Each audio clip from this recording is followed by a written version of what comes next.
Well, thank you very much. Since I have to hurry up a bit, I just jump right into the things and tell about ancient history. And this thingy is also ancient history. Which part of on doesn't it understand?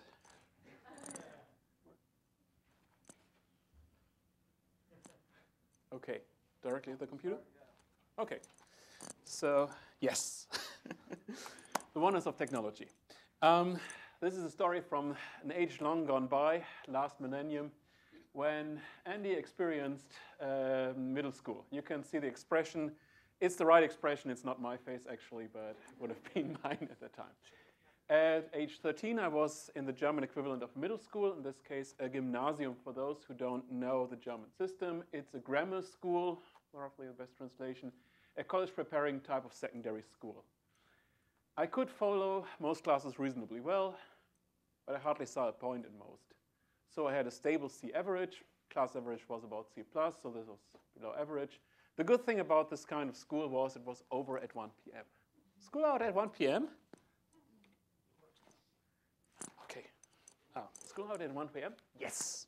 That's one great thing about Germany, at least at that time.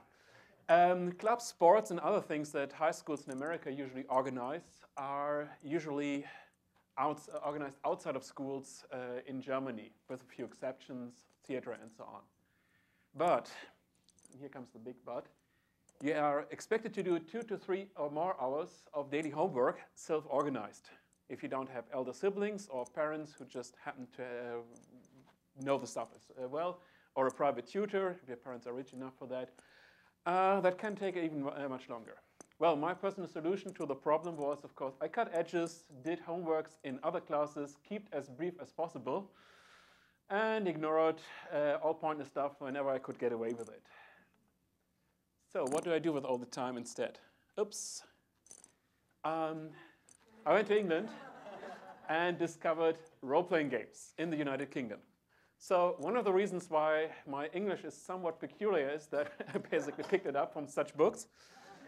And of course, in Great Britain, means that I can probably explain you the fine details and differences between a glaive and a halberd in English, but I couldn't do it in German.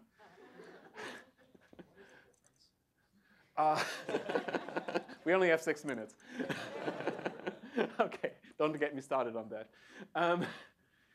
Dungeons and Trolls was my first one. Call of Cthulhu and Traveller. One is played in the 1920s in New England, actually. That got me here. And the other one in the far future. I started game mastering. I had to be self-taught because I was probably the first guy in Celle, my hometown, who ever had heard of role-playing games and started with the whole thing. I didn't just play single sessions or just your average My First Dungeon. I tried to build the things into long campaigns. The longest ones of them lasted for 6 or 8 years. Just to give you an idea of the order of magnitude, the whole gaming time is about 1,000 hours. The longest story arc that I've ever seen in a TV series in science fiction would be probably Babylon 5, and they have a total of about 100 hours, so it's 10 times more. You can, just to give you an idea of the complexity. Game sessions is everybody familiar with the concept of role-playing games? It's basically an interactive narrative. You sit down, everybody has a lead role except for one person who is basically taking all the rest of the stuff. That would have been me. The interesting thing about the game sessions is that you never know how they end. You've got player ideas, you've got GM ideas, and some additional random elements, see the die, and all kinds of unforeseen questions happen. And as a GM, you always have to decide on the spot, what are you going to do with it? In the end, after going back and forth, we see a lot of results that have happened, and we have to review what actually happened during the session, because you always end up some place completely different than you thought. So, a lot of open questions. You had to prepare for the next session, which means that you've got to take care of what's the state of the world when the players next arrive.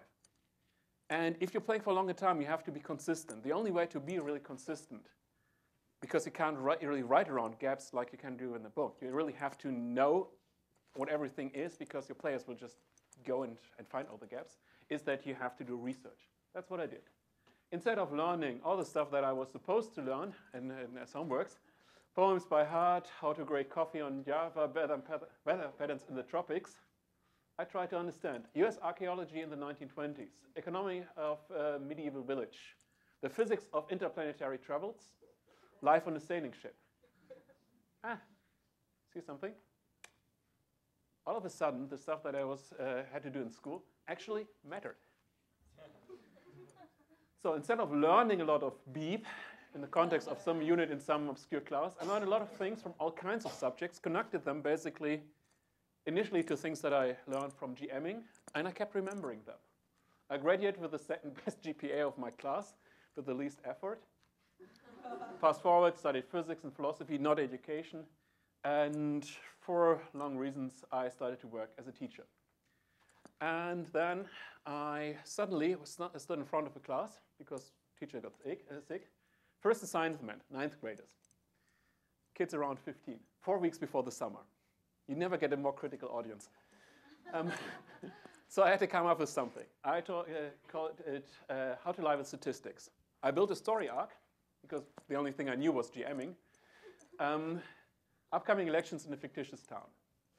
Old mayor, the bad guy, used a lot of statistics, misleading but technically true. The class got a role. Basically, they were the political commentators, the pundits, and each lesson had a plot with a major problem that needed to get solved, hopefully by the mathematics I had to teach. But it was a flexible outcome. The classes had to decide how the lessons and story went, and they came up with sometimes very different solutions than I had in mind, just like role players. And I had to bring up a lot of rich details, characters, some maps, some newspapers names, and memory quirky detail. Not too much, but just enough so that you actually have something in mind. Why it worked? Obvious relevance. The mathematical concepts that I had to teach, very abstract stuff, were helpful in the context. The class wanted to understand them because they needed them to solve the problem that the stories put to them. It required a lot of flexibility. Don't worry about your plan. If you hear ever about a lesson plan, forget about it. It never survives at the first contact with the class. It needs a good understanding of the material because they used a lot of other different methods that they've used before, and sometimes these led by another way to a good solution as well. I had to make up a lot of stuff on the spot, just quirky details about the story, and I supplemented that by honesty. Sometimes I didn't come up with stuff that actually made much sense. Be honest with it, I just told them, well, a word from our sponsor, this is what I have to present now, so 5-minute ad. This is some stuff that you see on this exam and probably never again in real life, and I kept it brief. That basically gave me the time for the rest, making it absolutely clear what stuff I didn't think was very important, and then they believed in what actually was important. The results. The students understood the stuff instead of just cramming stuff for an exam. It was a rich context. The idea makes sense to the students, so they stuck to the students' minds. It enhanced their problem-solving skills, because otherwise they couldn't solve the problems without the math. But they saw that it actually mattered to understand these things. A lot of the students actually started actively to learn more. A few turned into GMs, and a few others actually turned into scientists and are now studying at some very prestigious universities. One of my students actually got into Oxford. The long-term effect, even after 1 decade, students remember stuff. I just talked to one online a few weeks ago, e.g. about the quirky tribe and their blue plush mammoth, here you see it, that lifted stuff with levers, ropes, and pulleys. So my conclusion to the whole thing is that the what and how matters far less in learning than why. Give students a reason, and even if you are not the greatest presenter on earth, but if you give them some context why the stuff actually matters, they'll learn a lot better and faster. Thank you very much.